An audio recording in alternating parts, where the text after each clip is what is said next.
هر جا هم هستید کاکو جون تشریف بیارید شیراز، ما ببریمتون اینجاها رو ببینید از نزدیک. خوش اومدید به یکی از ویدیوهای متفاوت و جذاب کانال. چرا کوچه 39 خیابون زند رو کوچه ادیان شیراز می‌نامند؟ چجوریه که همه دینای مختلف توی شیراز بدون هیچ مشکل و دغدغه‌ای کنار هم طی صدها سال زندگی می‌کنن؟ استاد فهیمه غلامی که مدرس دانشگاه شیراز هست و دکترای تاریخ ایران باستان دارن برامون بیشتر توضیح میدن. پس تا آخر این ویدیو با ما همراه باشید.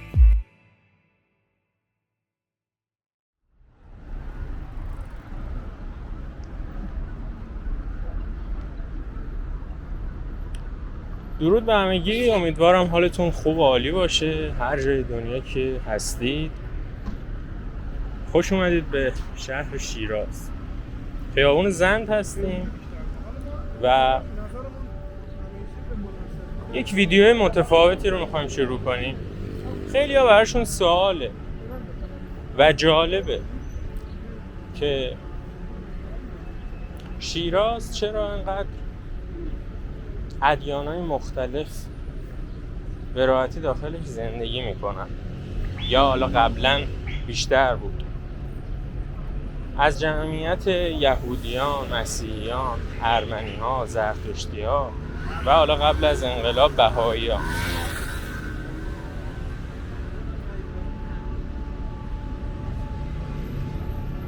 عوامل مختلفی داره.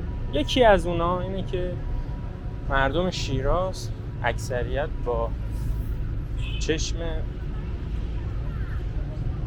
دینی با کسی رفتار نمی‌کنن. تو فلان دین هستی پس مغازه من نمیتونی خرید بکنی، اینجا نمیتونی زندگی کنی.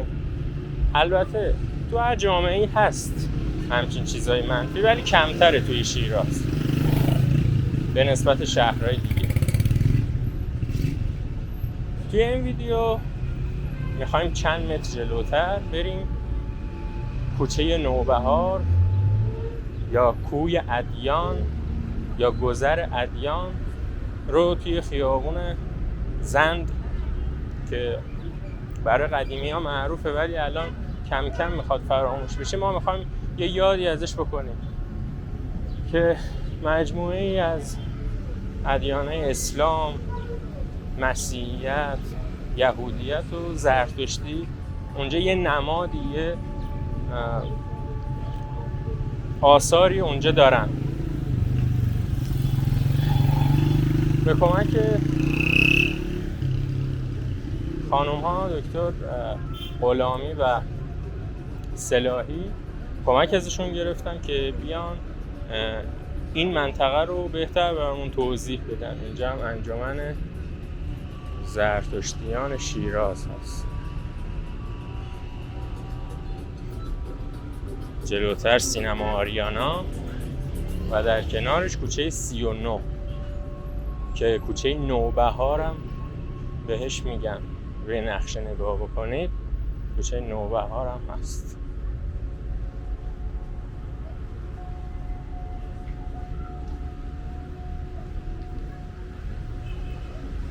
برم. سلام، عصر دلانگیز چهارشنبه 6 تیر ماهتون بخیر باشه. من فهیمه غلامی هستم، مدرس دانشگاه شیراز، دکترای تاریخ ایران باستان. امروز آمدیم به کوچه 39 خیابان زند، کوچه‌ای که به کوچه ادیان در شیراز معروف هست. حالا می‌خوایم داستان کوچه ادیان رو براتون تعریف کنیم. با ما همراه باشید تا داستان کوچه ادیان رو بشنویم و کمی با حوالی کوچه و داستان‌های اون آشنا بشیم. بفرمایید. در سمت چپ من آتشکده یا انجمن دوستان زرتشتی شیراز قرار داره و اولین یا میتونیم بگیم مهمترین مرکز مذهبی غیر اسلامی که در شیراز ساخته شده آتشکده یا انجمن زرتشتیان شیراز هست با قدمت 100 ساله. قدمت این آتشکده 100 ساله هست و دوستان زرتشتی ما برای نیایش به این انجمن تشریف میارن.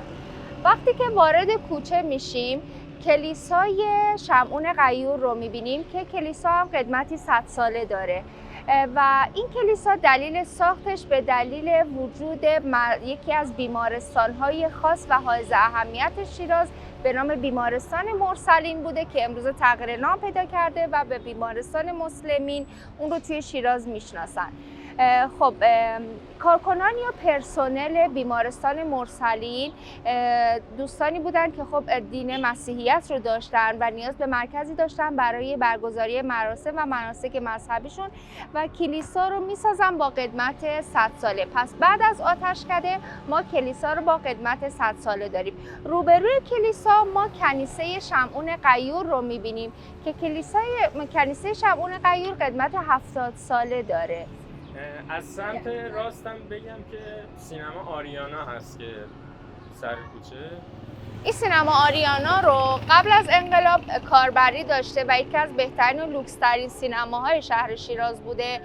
بعد از انقلاب مورد استفاده قرار نمیگیره. البته به اشتباه دوستان فکر میکنن جزء املاک دوستان زرتشتی شیراز هست که این چنین نیست. اینجا مختص دوستان زرتشتی نیست، فقط همجواری داره با آتشکده. خب اواسط کوچه کلیسا رو داریم و روبروی کلیسا کنیسه رو داریم، کنیسه ربیع زاده. بله بفرمایید. چرا در میون این همه سینما فقط آریانا جزء اون سینمایی بود که آتش؟ در مورد دلیل آتش گرفتن یا آتش سوزی عمدی بودن یا غیر عمدی بودنش نمیتونیم صحبت کنیم چون در حیطه اطلاعات اختصاصی ما نیست. اما یک سری شواهدی هست مبنی بر حالا یک سری اتصالات برق و نبود محافظ یا نگهبانی که بتونه اون زمان اطلاعات رو بده یا پرسنل بتونن همکاری کنن و این آسیب و این تخریب انجام شه. ولی دلایلی مبنی بر تخریب عمدی سینما رو تا امروز نداشتیم. نه این رو نداشتیم. نه این رو نداشتیم. به اواسط کوچه که میرسیم ما کنیسه ربیع زاده رو میبینیم. این کنیسه مربوط به دوستان یهودی ماست که ما در شیراز به اونها جود یا جهود میگیم. دوستان جهود ما برای برگزاری مراسمشون به اینجا تشریف میارن که یکی از مراکز دینیشون یا کانونشون هم کانون دینی دوستان جهود ما بغل دست کنیسه ربیع زاده. فقط میگن جو؟ نه، این یک واژه اروپایی است، جو، و بعد شیرازی ها جهود یا جود رو در اصطلاح عامیانه استفاده میکنن و خب این یک کلمه اروپایی یا بین المللی هست، مختص شیرازی ها نیست. و اواخر کوچه شما مسجد خیرات رو میبینید با قدمت 80 ساله. چرا مسجد نام خیرات رو گرفته و وجه تسمیه یا علت نامگذاری این مسجد به خیرات؟ وقتی که شما به انتهای کوچه میرسید وارد میشید به چهارراه خیرات. پیشتر در اینجا قناتی بوده که آب قنات، غیر از جوب خیرات، قنات خیرات آبش رو خیرات میکردن، وقف شده بوده. توی این وقفنامه آمده که آب اینجا قابل فروش نیست، خیرات میشه، خیرات امواتشون کرده بودن توی اون وقفنامه. به همین دلیل این قنات به قنات خیرات نامگذاری میشه یا مردم اون رو به این نام میشناسن. به همین دلیل این کوچه، این محله خیرات نامگذاری میشه و مسجد رو هم به تبع اون قنات خیرات نامگذاری میکنن. و بعد ما باغی رو اینجا داشتیم به نام باغ مینو که باغ مینو الان جزئی از کلیسا محسوب میشه و خب مردم شیراز، قدیمی های شیراز باغ مینو رو میشناختن. اینجا حالا تخریب شده، ساختمان سازی شده، تقریبا از بین رفته، ولی بخشی از اون رو توی کلیسا هنوز میتونید مشاهده کنید. بله باغ مینو ثبت ملی شده. یکی از شهرهایی که در شیراز، یعنی در ایران میتونیم بگیم شیراز هست که ادیان مختلف طبقه بندی مکانی نشدن. اینکه هر طبقه باید در جایی از شهر زندگی کنه. دوستان مسیحی، کلیمی، زرتشتی، مسلمان کنار هم همسایه هستن توی کوچه‌های مختلف. پس ما این طبقه بندی رو در شیراز نداریم. این به دلیل اون حس سازگاری یا اخلاق خوشی بوده که شیرازی‌ها با همدیگه داشتن و مسالمت‌آمیز در کنار هم زندگی می‌کردن. حالا کاکو جون ایناشه براتون تا اینجاش آکادمیک گفتم، از به بعدش یکم براتون شیرازی میگم. آب و هوای امروز خیلی خوبه. اومده بودیم کوچه ادیان، گذر ادیان، با همدیگه کلیسا رو ببینیم، کنیسه رو ببینیم، مسجد و آتشکده. این 4 تا دین در کنار همدیگه مسالمت آمیز دارن زندگی میکنن. سالهای سال قدمت آتشکده از بقیه بیشتر 100 سال قدمت داره. میتونیم بگیم کلیسا هم تقریبا 100 ساله، اما کنیسه 70 سال و مسجد 80 سال. خب حالا باغ مینور هم داشتیم که امروزه دیگه خب دیگه خبری از باغ مینو نیست و قدیمی شیراز میگن کوچه آدریانا، جدیدتریا میگن کوچه نوبهار.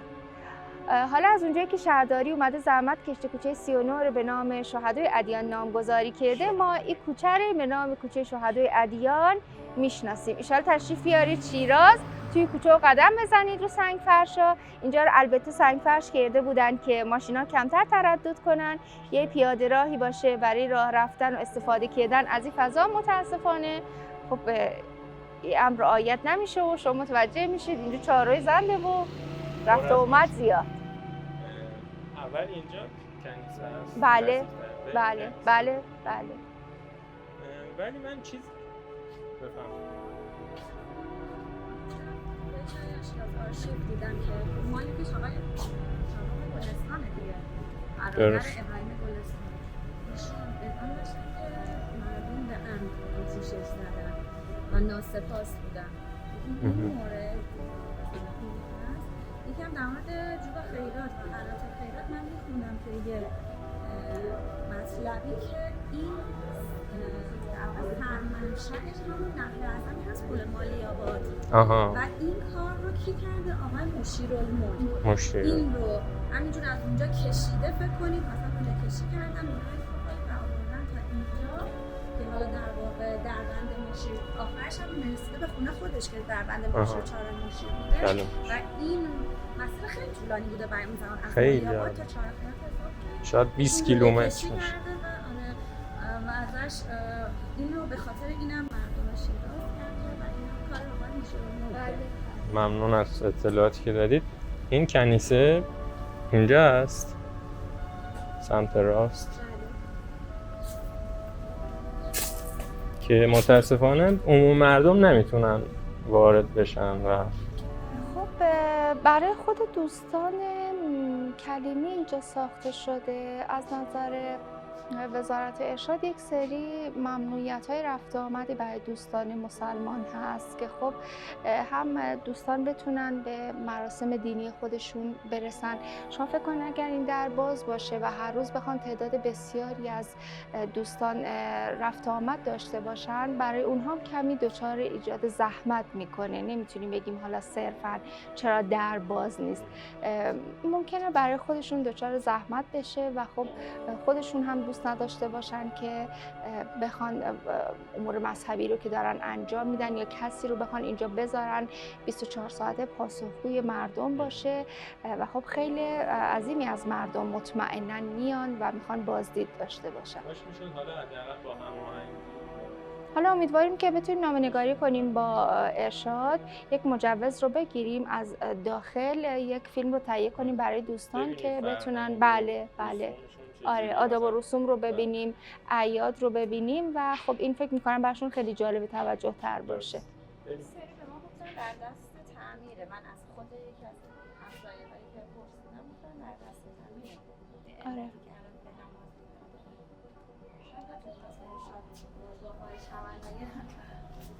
در مورد این محله‌هایی که گفتید شیرازی‌ها حالا مهم نبوده براشون دین و مذهب در کنار هم به خوبی زندگی می‌کردن، البته من چیزی که شنیده بودم بعد از پهلوی اینجوری شد که یه محله داره، محله کلیمی‌ها که حد فاصل سرای نمازی تا سرای طالقانی هست. بعد از اون کلیمی‌ها خب تونستن بهتر برن محلهای دیگه مثل منوچهری توی بافتای میانه شیراز زندگی ساکن بشن. البته خب همونطور که خودتون اطلاع دارید ما از دوران صفویه شیراز رو توی 19 تا محله میدیدیم. 19 محله که یکی از اون محله همیشه محله کلیمی نشینی های شیراز بوده و بعد با ورود کریم خان زند و اصلاحاتی که توی شیراز انجام میشه، شیراز به 10 محله تقسیم میشه، 10 محله مسلمان نشین و 1 محله کلیمی نشین. 5 محله رو ما بهشون میگیم محله حیدری ها و 5 محله رو میگیم محله نعمتی ها، که 1 محله به نام محله کلیمی ها توی تقسیمات باقی میمونه و مجوز داده میشه به دوستان کلیمی که توی اون محله زندگی کنن. جایی که امروزه ما اون رو به عنوان بازار زرگرهای شیرازی میشناسیم، جایی که حالا مسجد قبا هست، بازار زرگرها هست، اینجا دوستان کلیمی سکونت داشتن. ولی خب امروزه نه، امروزه این ممنوعیت برای اینکه دوستان در کجا زندگی کنن وجود نداره و میتونن هر جایی که بخوان زندگی کنن. البته طبق روال قبل‌تر عادت بر این بوده که در همون بافت میانی ساکن بشن، چون دوستان و آشنایانشون اونجا زندگی میکردن و دسترسیشون به هم نزدیکتر و بهتر بوده. پاساژ مسئول که سر این دقیقاً روبروی خیام آره. انجمن ایران انگلیسی بوده. انجمن ایران. اینجا ایران آمریکا بوده، اونجا ایران انگلیس. تو خود کلیسا انجمن ایران زبان ایران و آمریکا بوده. بله. الان تبدیل شده به مرکز بله شمعون غیور که یکی از قدیمی ترین حالا میتونیم بگیم کلیسای شهر ما شیراز هست و خب این درخت هایی رو که میبینید سربنازهای شیرازی باقی مانده از همون باغ مینویی بود که خدمتتون عرض کردم و خب امروزه چند تا از این درخت ها و این سرف ها داخل کلیسا ماندگار شده و میتونید ببینید. درست. این بیمارستان مسلمین یا مرسلین سابق هم بله. گفتید یه جور مرتبط هست با کلیسا. کلیسا به این دلیل ساخته میشه چون کارکنان یا بخش اعظم پرسنل بیمارستان مرسلین دوستان مسیحی بودن که خب برای برگزاری مراسم یا مناسک دینیشون نیاز به پایگاه مذهبی خودشون رو داشتن. به همین دلیل شما متوجه میشید نزدیکی همجوار هست با بیمارستان مرسلین که امروز تغییر نام پیدا کرده به مسلمین. این کلیسا ساخته میشه که دوستان مسیحی که اینجا پرسنل هستن و کارمند هستن هیچ مشکلی برای برگزاری مراسمشون نداشته باشن و به راحتی دسترسی داشته باشن به کلیسا. کلیسای حضرت شمعون غیور. بله. این کوچه هم راه داره به خیابان خیام. از آتشکده رد شدیم. آره آتشکده دقیقاً سر کوچه بود، حالا باز پشت میریم. مدرسه دکتر حساب. بله. درست. حالا یک روز ورودی آتشکده رو میگیریم با دوستان زرتشتی صحبت میکنیم. روزهای شنبه میتونیم راحت تر بریم داخل. بله تعدادمون که کمتر باشه برای وارد شدن به آتشکده مشکل خاصی رو نداریم. بریم به سمت مسجد خیرات. حالا توضیحات هم توی راه خواستید میتونید برید.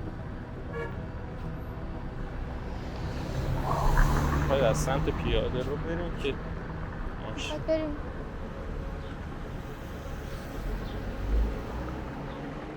خب وقتی که در مورد کوچه ادیان صحبت میکنیم یکی از دینهایی که خب اینجا جاش خالی میمونه دین اسلام هست و به همین دلیل اینجا مسجدی ساخته میشه به نام مسجد خیرات که خب قدمت 80 ساله داره. دلیل نامگذاری خدمتتون عرض کردم به دلیل وجود اون قنات خیرات و اون جوی خیراتی که به قول ما شیرازی‌ها جوب خیرات که خب جوغ هم میگن.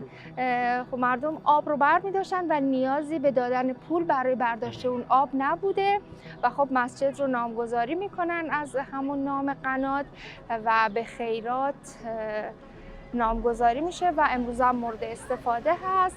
یک کوچه بسیار دلپذیر برای قدم زدن در عصرهای گرم شیراز. البته بدون ماشین، مزاحمت ماشین. این مقارنت 4 تا دین اینجا و آثاری که الان اینجا دارن اتفاقی بوده یا میخواستن یه نوع نزدیک هم باشن؟ ببینید نمیتونیم بگیم که 100% اتفاقی بوده. همونطور که خدمتتون عرض کردم بنای اولیه بنا آتشکده است یا انجمن زرتشتیان شیراز و بعد دومین بنا کلیساست به خاطر وجود بیمارستان مرسلین و بعد از اون مسجد ساخته میشه، چون که خب مسجد بیمارستان از مرسلین به مسلمین تغییر نام پیدا میکنه و بعد وجود یک مسجد الزامی میشه. کنیسه ربیع زاده محل ساختش رو توی اون کوچه میدن. خدمتتون عرض کردم 70 سال هست اینجاست. جدیدتر از اون 3 ساختمان دیگر کنیسه ربیع زاده رو داریم که قدمت 70 ساله داره. اما میتونیم بگیم که خب قدمت کلیمیان یا دوستان کلیمی شیرازی خیلی بیشتر از این هاست، از دوره صفویه، حالا افشاریه، زندیه و قاجار. ولی خب خود کنیسه 70 سال هست که اینجا ساخته شده و تا به امروز هم مورد استفاده قرار میگیره. این گنبد کلیساست که بالا یک طرح صلیب رو داره روی گنبد. این برگرفته شده از معماری شرقیه. کلیسا یک مکان اروپایی هست اما گنبد یک نمادی از معماری شرقی محسوب میشه. به همین دلیل گنبد رو اینجا ساختن که خب اون شرقی بودنش رو هم بتونن حفظ کنن.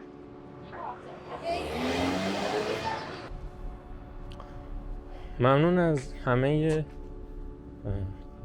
دوستانی که با ما تا اینجا همراه بودن و روز 4 دینی هم هستن که دارن میبینن، چه زرتشتی، اسلام و مسیحیت و یهودیت. حتما برای دوستاتون هم بفرستید این ویدیوها و این خاطره سازی که داریم انجام میدیم شاید براشون جالب باشه و برای دوستان خارجیتون و انگلیسی زبانتون هم میتونید بفرستید چون که زیرنویس ویدیو فعال هست. هر جا هم هستید کاکو جون تشریف بیارید شیراز، ما ببریمتون این جاها رو ببینید از نزدیک. از نزدیک یه صفای دیگه از نزدیک ببینید صفاش یه چی دیگه هست تا که من براتون توضیح بدم، محمد آقا براتون توضیح بده. این توضیحات با دیدن زمین تا آسمون فرق میکنه. شما تشریف بیارید ما ببریمتون ببینید.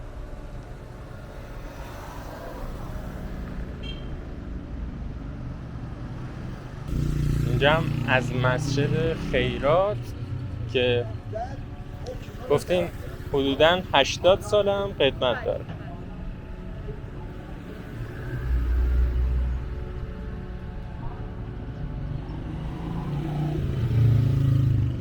خیلی هم عالی. حتما ما به زودی قولشو دادم خانم دکتر غلامی که بریم حتما آتشکده زرتشتیان خیابون زندم ببینیم. خیلی ممنون از همراهی که تا حالا داشتید. بفرمایید اگر حرف پایانی هست. نه همین که شیراز کاکوجات سبزه. جامون سبزه. خیلی هم عالی. خوشحال شدم که با ما همراه بودید. امیدوارم مطالبی رو که عرض کردیم مورد استفادهتون قرار بگیره. تشریف بیارید ببینید. امروز کوچه ادیان رو با هم بودیم، قدم زدیم و خب جاهای دیدنی رو میبریم که کمتر توی شیراز دیده شده و اونها رو با شما به اشتراک میگذاریم. خوشحال میشم که ما رو دنبال کنید. خیلی هم خوب.